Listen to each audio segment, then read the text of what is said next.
Hola, una vez más contigo en este maravilloso día que nuevamente el Señor nos regala.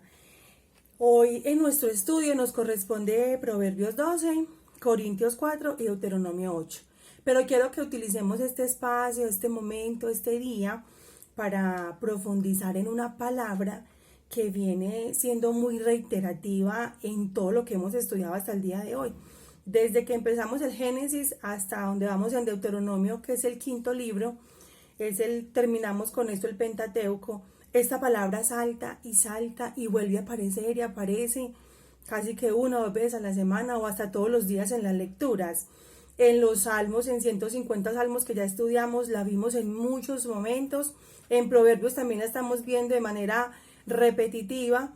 En el Nuevo Testamento, en los Evangelios, también era una constante. Ahora que estamos en las cartas de Pablo a los romanos, de Pablo a los corintios, y es la palabra obedecer.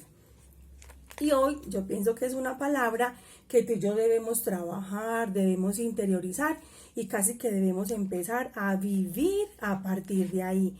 Ese va a tener que ser sí o sí nuestro piso, nuestra base, nuestro inicio.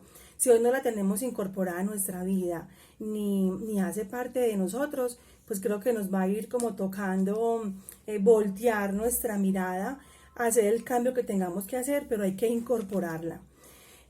Obedecer desde la parte secular es cumplir la voluntad de quien manda o lo que establece una ley o norma. Es respetar, es acatar y cumplir la voluntad o la autoridad, sea cual fuese. La obediencia suele concretarse a partir de obligaciones que implican la realización de algo. Hay obediencia infantil, que es natural, de los hijos hacia los padres. Hay obediencia solidaria, que es acatar decisiones de un conjunto, así no estemos plenamente convencidos de esto.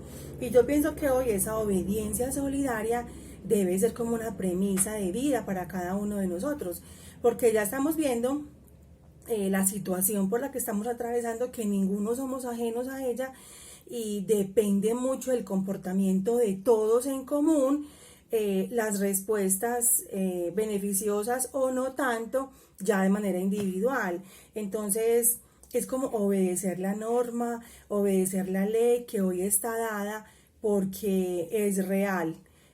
Si tú miras las cifras, están en un aumento exponencial, no solamente contagios, sino también muertes.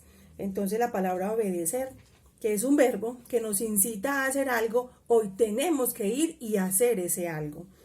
La palabra obediencia desde la Biblia es obedecer a Dios.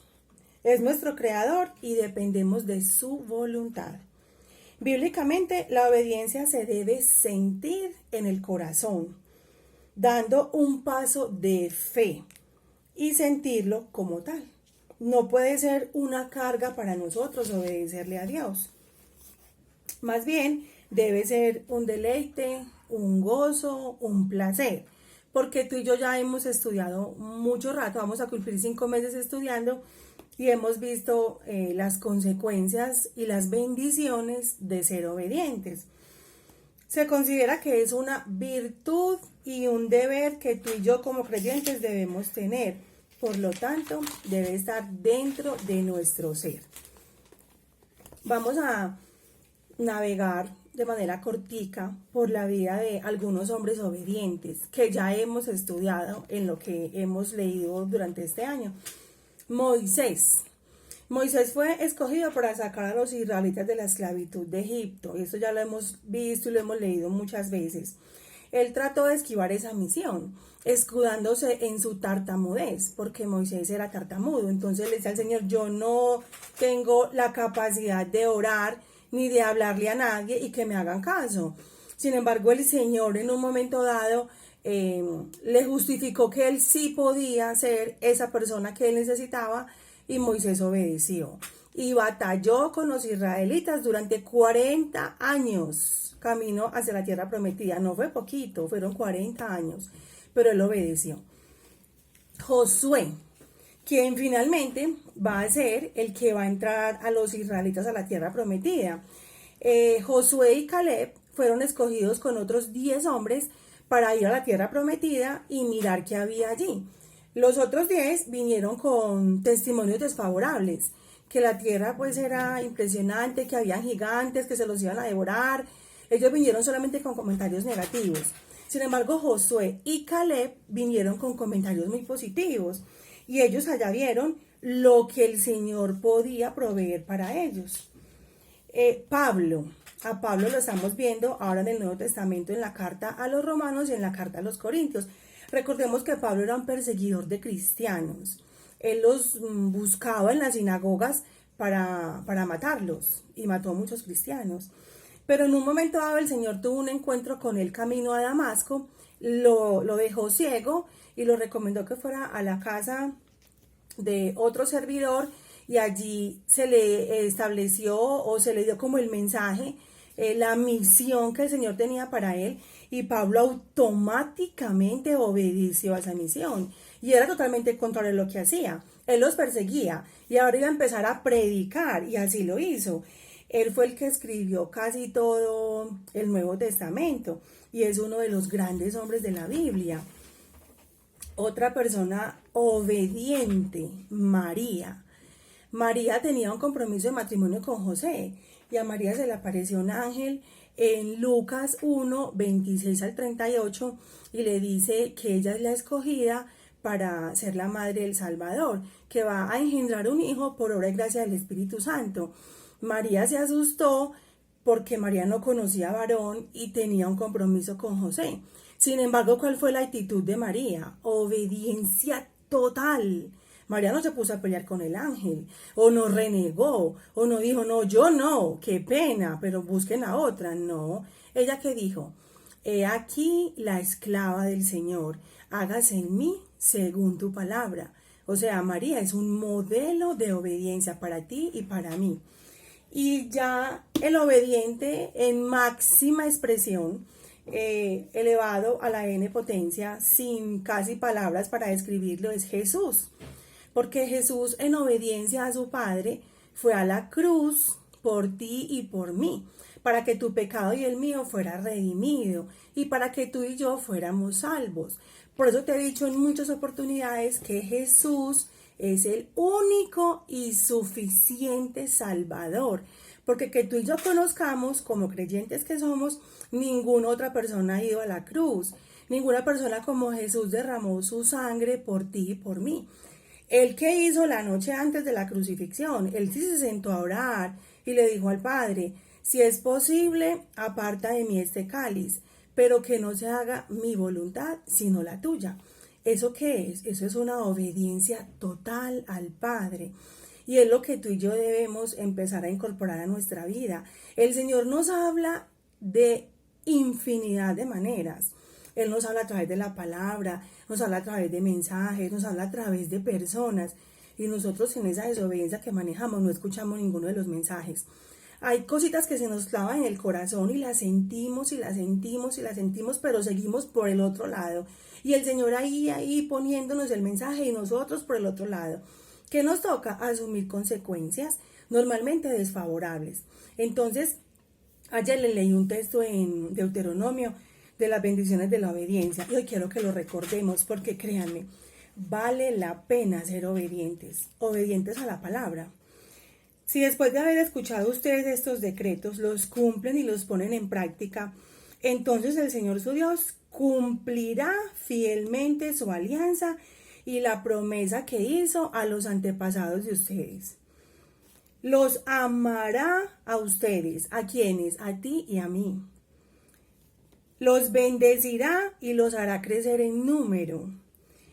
Bendecirá a sus hijos, sus cosechas, su vino, su aceite, la cría de sus vacas y sus ovejas, y el país que sus antepasados juró que les daría. ¿Qué más anhelamos los padres que nuestros hijos sean bendecidos? Y cuando no obedecemos, pues desafortunadamente son los hijos los que acarrean con esas consecuencias. Ustedes serán bendecidos más que todos los pueblos. No habrá entre ustedes mujer que no pueda concebir hijos, ni hombre que no pueda engendrarlos. ni tampoco en sus ganados habrá machos ni hembras estériles. El Señor alejará de ustedes toda enfermedad y todas las terribles plagas que, como bien saben, envió sobre Egipto. En cambio, hará sufrir con ellas a todos sus enemigos. Hoy estamos frente a una plaga, hoy estamos frente a una peste, pero el Señor nos promete en la palabra que si tú y yo somos obedientes, Él alejará de nuestra vida toda peste, toda enfermedad, tendrá que retroceder, porque tú y yo somos hijos de Dios y somos escogidos. Entonces, es de mucha conveniencia y es de mucha bendición para nosotros obedecer. Y te quiero contar un testimonio cortitico. Es de mi hija María Camila. María Camila, los que nos conocen más de cerca saben que María Camila estudió repostería y venía trabajando en una empresa muy reconocida de la ciudad. Ahora con todo este cuento de este virus, todo lo que ha pasado en las empresas grandes, entonces le mandaron a un periodo de vacaciones, le dieron un segundo periodo de vacaciones y al tercero entonces ya le dieron una licencia no remunerada y la llamaron a hacer un trabajo que a ella no le correspondía hacerlo. Entonces, por su seguridad y por cuidar también mi salud, que es delicada, ella dijo que no podía hacer ese trabajo porque estaba exponiendo su vida y exponiendo la de la mamá por ahí derecho. Entonces, ella empezó, desde que salió de vacaciones, a hacer acá en la casa pasteles, tortas y algunas cosas que le encargaban. Y yo empecé a decirle, hija, ese es tu talento, ese es tu don, explótalo. A todo el que viene a mi casa, yo le ofrezco los pasteles, le ofrezco las tortas, damos degustaciones. Yo me tomé el trabajo de ir casi que de casa en casa regalando pastelitos, como ir sembrando algo para ella. Para el Día de la Madre, nos sentamos la semanita anterior a conversar las dos. Entonces me decía, mami, ¿qué hago? ¿Sigo trabajando o renuncio? Y yo le dije, nosotros acá no hacemos ya nada en nuestras fuerzas. Que Dios dé la dirección, hija. Entonces vamos a hablar con Dios. Y nos sentamos en una conversación tranquila, obviamente con Dios.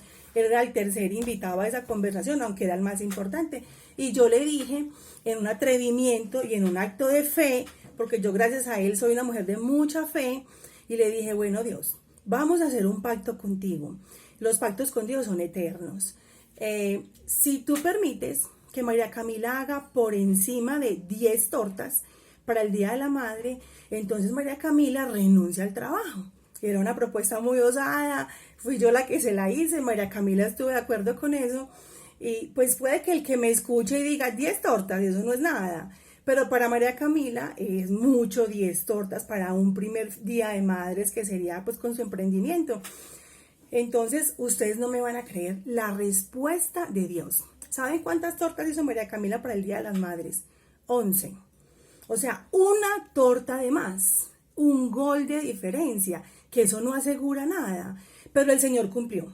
Entonces María Camila me decía, mami, ¿entonces qué hago? Yo le dije, ¿qué haces? Tú no me tienes que preguntar nada, María Camila. Hicimos un pacto con Dios y Él cumplió. No le dijimos por encima de 10 tortas 20 o 30 o 50, no. Le dijimos por encima de 10. Y Él dio 11. ¿Eso qué? Eso es probando la fe. Eso es mirando si tú y yo sí vamos a cumplir el compromiso que hicimos con Él. Lo que tú tienes que hacer es obedecer al pacto que hicimos con Él. Y María Camila renunció al trabajo a la semana siguiente. Ustedes no se imaginan el respaldo sobrenatural de Dios con esa muchacha. Y nos ponemos a conversar, hay veces nos da ganas de llorar, pero es de agradecimiento, hay veces nos reímos, vemos cómo Dios responde, cómo Dios es tan fiel. Entonces no te dé miedo sentarte a hacer pactos con Él. Yo hay veces siento que nuestra vida es como un ajedrez y Él es el que mueve las fichas. Tú y yo creemos que somos nosotros y no. Él pone personas, Él quita personas, Él pone situaciones, Él quita las situaciones. Él lo va moviendo a uno de una manera maravillosa y uno empieza a sentir, a vivir y a disfrutar. Entonces se vuelve Él en la persona más importante de nuestra vida, porque ya uno empieza a depender mucho más de Él y ningún paso lo da sin su autorización. Entonces te quería como dejar ese mensaje. La palabra obedecer va a tener que empezar a ser, si aún no lo es en nuestra vida, un principio de vida. Convertirse en cada uno de nosotros como en un hábito. y día tras día ir fortaleciendo esa relación con el Señor. Y créeme que vamos a dar grandes testimonios, tú y yo, de lo que aprendimos en este espacio, en este tiempo, en este proceso. Porque el Señor tiene un plan y tiene un propósito para ti y para mí, y es de bendición, con el fin de que tú y yo tengamos un futuro lleno de esperanza. Amén. Recuerda que te amo en Cristo Jesús y te deseo un excelente resto de día.